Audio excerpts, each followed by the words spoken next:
ಇನ್ನು ಬೆಳಗಾವಿಯಲ್ಲಿ ಮೊಳಗಿದೆ CM DK ಘೋಷಣೆ. ಬೆಳಗಾವಿಯ ಸಿಪಿಎಡ್ ಮೈದಾನದಲ್ಲಿ ಕಾಂಗ್ರೆಸ್ ಸಮಾವೇಶ ಏನು ನಡೀತಾ ಇದೆ.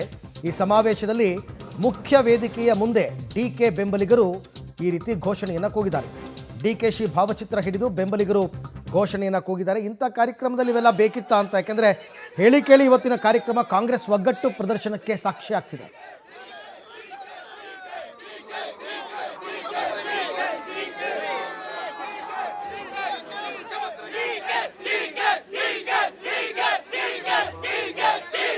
ಜೈ ಭಾರತ್, ಜೈ ಬಾಪು, ಜೈ ಸಂವಿಧಾನ ಕಾರ್ಯಕ್ರಮ ಬೆಳಗಾವಿಯ ಸಿಪೆಟ್ ಮೈದಾನದಲ್ಲಿ ನಡೀತಾ ಇರುವಂಥದ್ದು. ಮತ್ತೊಂದು ಕಡೆ ಅವರವರ ಕಾರ್ಯಕರ್ತರು ಅವರವರ ನಾಯಕರ ಶಕ್ತಿ ಪ್ರದರ್ಶನವನ್ನು ಕೂಡ ಮಾಡ್ತಾ ಇದ್ದಾರೆ. ಇದೇ ವೇಳೆ ಡಿ ಕೆ ಶಿವಕುಮಾರ್ ಅವರು ಮುಂದಿನ ಮುಖ್ಯಮಂತ್ರಿ ಎಂಬ ಘೋಷಣೆ ಕೂಡ ಕೂಗಿರುವಂಥದ್ದು. ಇಲ್ಲಿ ನೋಡ್ಬೋದು ದೃಶ್ಯಾವಳಿಗಳಲ್ಲಿ ಡಿ ಕೆ ಶಿವಕುಮಾರ್ ಅವರ ಪರವಾಗಿ ಕಾರ್ಯಕರ್ತರು ಅವರ ಭಾವಚಿತ್ರವನ್ನು ಹಿಡಿದು ಕಾರ್ಯಕರ್ತರನ್ನ ಮಾತಾಡ್ಸೋಣ. ಸರ್, ಡಿ ಕೆ ಶಿವಕುಮಾರ್ ಪರವಾಗಿ ತಾವು ಘೋಷಣೆಯನ್ನು ಕೂಗ್ತಾ ಇದ್ದೀರಿ. ಸರ್, ಡಿ ಕೆ ಶಿವಕುಮಾರ್ ಸಾಹೇಬರು ಒಂದು ಬಾರಿ ಮುಖ್ಯಮಂತ್ರಿ ಆಗಲಿ ಅನ್ನೋದು ಆಸೆ. ಅವ್ರ ಶ್ರಮ ಕಾಂಗ್ರೆಸ್ ಪಕ್ಷಕ್ಕೆ ಅಪಾರವಾಗಿದೆ.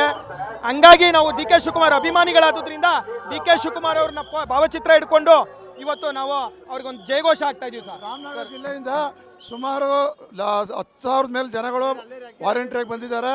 ಅವ್ರಿಗೂ ಎಲ್ಲರೂ ಕೃತಜ್ಞತೆ ಅರ್ಪಿಸ್ತಾ ನಮ್ಮ ಸಾಹೇಬರು ಡಿ ಕೆ ಶಿವಕುಮಾರ್ ಮುಖ್ಯಮಂತ್ರಿ. ಸರ್, ಯಾಕೆ ಸರ್ ಮುಂದಿನ ಮುಖ್ಯಮಂತ್ರಿ ಡಿ ಕೆ ಶಿವಕುಮಾರ್ ಅವರು ಯಾಕೆ ಆಗ್ಬೇಕು? ಡಿ ಕೆ ಶಿವಕುಮಾರ್ ಇಡೀ ರಾಜ್ಯದ ಮುಖ್ಯಮಂತ್ರಿ, ಈ ದೇಶದ ಪ್ರಥಮ ಮುಖ್ಯಮಂತ್ರಿ ಆಗಬೇಕು ಅನ್ನೋದು ನಮ್ಮ ಆಸೆ. ದಕ್ಷಿಣ ಕರ್ನಾಟಕ ಭಾರತದಲ್ಲಿ ಕಾಂಗ್ರೆಸ್ ಪಕ್ಷನ ಅಧಿಕಾರಕ್ಕೆ ತಂದಂಥ ಮಹಾ ವ್ಯಕ್ತಿ.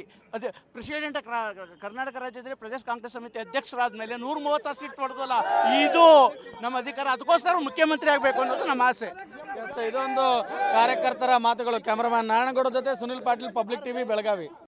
ಅಂದರೆ ಅಲ್ಲಿಗೆ ರಾಮನಗರ ಭಾಗದಿಂದ ಸಾಕಷ್ಟು ಜನ ಡಿ ಕೆ ಶಿವಕುಮಾರ್ ಅಭಿಮಾನಿಗಳು ಅಥವಾ ಪಕ್ಷದ ಕಾರ್ಯಕರ್ತರು ಈಗ ಬೆಳಗಾವಿಗೆ ಆಗಮಿಸಿದ್ದಾರೆ. ಅವರೆಲ್ಲರೂ ಕೂಡ ಡಿ ಕೆ ಶಿವಕುಮಾರ್ ಅವರ ಫೋಟೋ ಹಿಡಿದು ಮುಂದಿನ CM ಡಿ ಕೆ ಶಿವಕುಮಾರ್ ಅನ್ನೋ ಘೋಷಣೆಯನ್ನು ಕೂಗ್ತಾ ಇದ್ದಾರೆ. ಜೊತೆಗೆ ಅವರು ಒಂದು ಸರ್ತಿ CM ಆಗಬೇಕು ಅಂತಕ್ಕಂಥದ್ದು ನಮ್ಮೆಲ್ಲರ ಆಸೆ ಅಂತ ಅವರೆಲ್ಲರೂ ಕೂಡ ಅವ್ರದೇ ರೀತಿಯಲ್ಲಿ ಡಿ ಕೆ ಶಿವಕುಮಾರ್ ಫೋಟೋಗಳನ್ನು ಹಿಡ್ಕೊಂಡು ಸಂಭ್ರಮವನ್ನು ಪಡ್ತಾ ಇರೋದು. ಇದು ಬೆಳಗಾವಿ ಸುವರ್ಣಸೌಧದ ಮುಂಭಾಗದಲ್ಲಿ ಕಂಡುಬಂದಂತಹ ದೃಶ್ಯ.